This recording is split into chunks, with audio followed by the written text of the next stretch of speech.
Area 51 అమెరికాకు చెందిన most secret military base ఇది. పేరుకు మిలిటరీ బేసే అయినా అక్కడ ఇంకేదో మిస్టరీ ఉందనే వార్తలు అప్పుడప్పుడు వైరల్ అవుతూనే ఉంటాయి.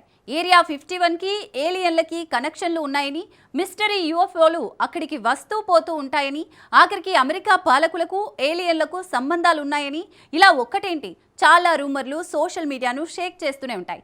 కానీ నిజంగానే ఏరియా 51 మీనుగా అనుమానాస్పద వాహనం దూసుకెళితే అది ఏలియన్స్ వెహికల్ యూఎఫ్ఓను పోలి ఉంటే ప్రస్తుతం సోషల్ మీడియాలో అలాంటి వీడియోను ఒకటి వైరల్ అవుతోంది. అది ముమ్మాటికి అన్ఐడెంటిఫైడ్ ఫ్లయింగ్ ఆబ్జెక్ట్ అన్న డిబేట్ కూడా మొదలైంది. చూడ్డానికి American powerful fighter jet B-2 bomber లాగే ఉన్నా అది యుద్ధ విమానం కాదు అనడానికి ఆధారాలు చూపిస్తున్నారు. ఇందుకు మిస్టీరియస్ ఏరియా 51 మీదుగా దూసుకెళ్లిందేంటి?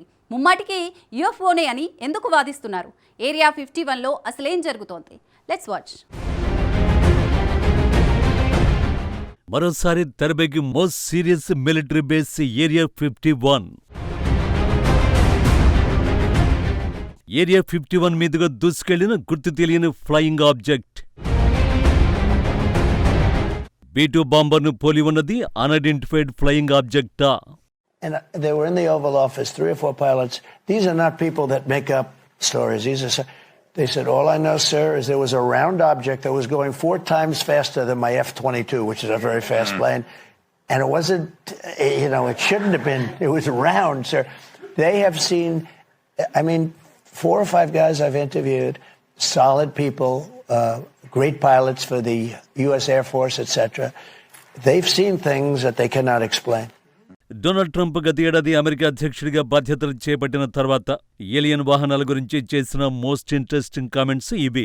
యూఎఫ్ఓలకు సంబంధించిన అత్యంత రహస్యమైన పెంటగాన్ ఫైళ్లను బహిర్గతం చేయడానికి తాను సిద్ధంగా ఉన్నానని ప్రకటించారు. ప్రజలకు నిజం తెలుసుకునే హక్కు ఉందని ఆయన ఫాక్స్ న్యూస్ ఇంటర్వ్యూలో చెప్పారు. అంతేకాదు అసాధారణమైన వేగంతో వింతగా ప్రయాణించే వస్తువుల్ని చూశామని చాలా మంది అనుభవజ్ఞులైన పైలట్లు తనకు చెప్పారని, వారు చెప్పే విషయాలను తాను నమ్ముతానని చెప్పారు. గత ప్రభుత్వాలు సమాచారాన్ని దాచిపెట్టాయని విమర్శిస్తూ తన హయాంలో పారదర్శకత ఉంటుందని హామీ ఇచ్చారు. ఏలియన్స్ ఉన్నారా లేదా అనే ప్రశ్నకు నేరుగా సమాధానం చెప్పకుండా మనకు తెలియని విషయాలు చాలా ఉన్నాయి, వాటిని త్వరలోనే బయటపెడతానని వ్యాఖ్యానించారు. ఆ తర్వాత area 51 social media search engine shake చేసింది. ఎందుకంటే ట్రంప్ చెప్పిన యూఎఫ్ఓ సీక్రెట్స్ అన్నింటికీ అదే కేర్ ఆఫ్ అడ్రస్ కాబట్టి. ఇప్పుడు మరోసారి అదే జరుగుతోంది. ఈ నెల 14 రాత్రి ఏరియా 51 దగ్గర కనిపించిన దృశ్యం ఇది. అత్యంత రహస్యమైన ఏరియా 51 ఉన్న నెవడా టెస్ట్ అండ్ ట్రైనింగ్ రేంజ్ మీదుగా మిస్టీరియస్ వెహికల్ ఎగురుతూ కనిపించింది. దీనికి సంబంధించిన ఇన్ఫ్రారెడ్ ఫుటేజ్ విడుదల కావడంతో మళ్లీ ఊహాగానాలు మొదలయ్యాయి. అన్కానీ ఎక్స్పెడిషన్స్ అనే యూట్యూబ్ ఛానల్ నడుపుతున్న ఏవియేషన్ పరిశోధకుడు ఆండర్స్ వొట్టెసన్ ఈ విషయాన్ని వెల్లడించారు. 2026 జనవరి 14 రాత్రి గ్రూమ్ లేక్ పరిసరాల్లో క్యాంపింగ్ చేస్తూ థర్మల్ ఇమేజింగ్ కెమెరాలు, రేడియో స్కానర్ల ద్వారా ఆకాశాన్ని గమనిస్తున్నప్పుడు ఈ వింత విమానం ఆయన కంటపడింది. వొట్టెసన్ ఈ విమానాన్ని AGM TM-50 640 థర్మల్ కెమెరా ద్వారా చిత్రీకరించారు. ఆ విమానం త్రిభుజాకార ఆకారం అక్కడ సాధారణంగా తిరిగే ఇతర విమానాలకు భిన్నంగా ఉందని పేర్కొన్నారు. నిజానికి అదే రోజు రాత్రి ఒక B-2 స్పిరిట్ స్టెల్త్ బాంబర్ కూడా అక్కడ 4 గంటల పాటు విన్యాసాలు చేసింది. అయితే వొట్టెసన్ ఆ బాంబర్ని, ఈ త్రిభుజాకార విమానాన్ని పోల్చి చూసి ఇవి రెండు వేరువేరు అని స్పష్టం చేశారు. పైగా B-2 బాంబర్ వెళ్లిపోయిన తర్వాతే ఈ రహస్య విమానం కనిపించింది. ఆ సమయంలో రేడియో కమ్యూనికేషన్లలో ఈ విమానం గురించి ఎటువంటి సమాచారం లేదని ఆయన తెలిపారు.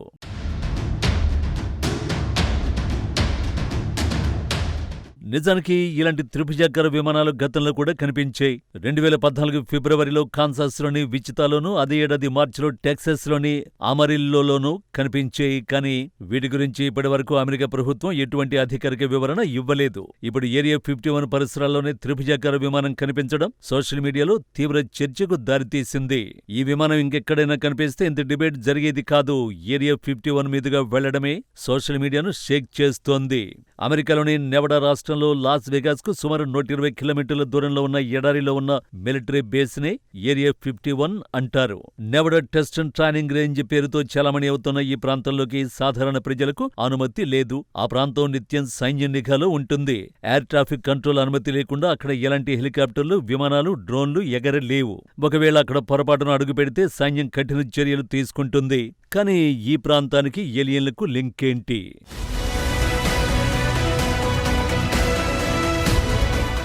1950లో నెవడా మిలిటరీ బేస్లో గుర్తు తెలియని యూఎఫ్ఓలు గాల్లో ఎగురుతూ కనిపించాయి. అప్పటి నుంచి అమెరికా ప్రజలు ఆ ప్రాంతంలో ఏలియన్స్ దిగి ఉంటారని భావించేవారు. అమెరికా సైన్యం 1955లో ఆ ప్రాంతం మీదుగా రహస్య నిఘా విమానాలను ప్రయోగించేది. వాటిని చూసి ప్రజలు అక్కడ నిజంగానే గ్రహాంతరవాసులు సంచరిస్తున్నాయని అనుమానించేవారు. అప్పటి నుంచి ఆ ప్రాంతంలో ఏలియన్స్ ఉన్నాయని నమ్ముతున్నారు. పైగా వైమానిక దళం ప్రత్యేకంగా బేస్ ఏర్పాటు చేసి ప్రయోగాలు చేపట్టడంతో అక్కడ ఏలియన్స్ పై పరిశోధనలు జరుగుతున్నాయనే వదంతులు వ్యాపించాయి. వీటిని ఆధారంగా చేసుకుని అనేక సినిమాలు, కథలు పుట్టుకొచ్చాయి. 1959లో ఏరియా 51కు సుమారు 130 మైళ్ల దూరంలో ఆకాశంలో యూఎఫ్ఓ కనిపించిందని వార్తలొచ్చాయి. ఇలా 2-3 సార్లు ఆ యూఎఫ్ఓలు ప్రత్యక్షమైనట్టు నెల్లీస్ ఎయిర్ ఫోర్స్ బేస్కు కూడా సమాచారం అందింది. అలాగే 1947లో న్యూ మెక్సికోలోని రాస్వేల్లో యూఎఫ్ఓ కూలినట్లు వదంతులొచ్చాయి. ఆ తర్వాత చాలాసార్లు ఆ ప్రాంతంలో యూఎఫ్ఓలు కనిపించినట్లు సమాచారం. అయితే ఆ వార్తలు ఎంతవరకు వాస్తవమనేది తెలియరాలేదు. ఇప్పటికీ ఏరియా 51 ప్రాంతంలో నివసించే ప్రజలు తమకు యూఎఫ్ఓలు కనిపిస్తున్నాయని చెబుతున్నారు. అయితే ఏరియా 51లో ఏం జరుగుతుందనేది ఇప్పటికీ రహస్యమే.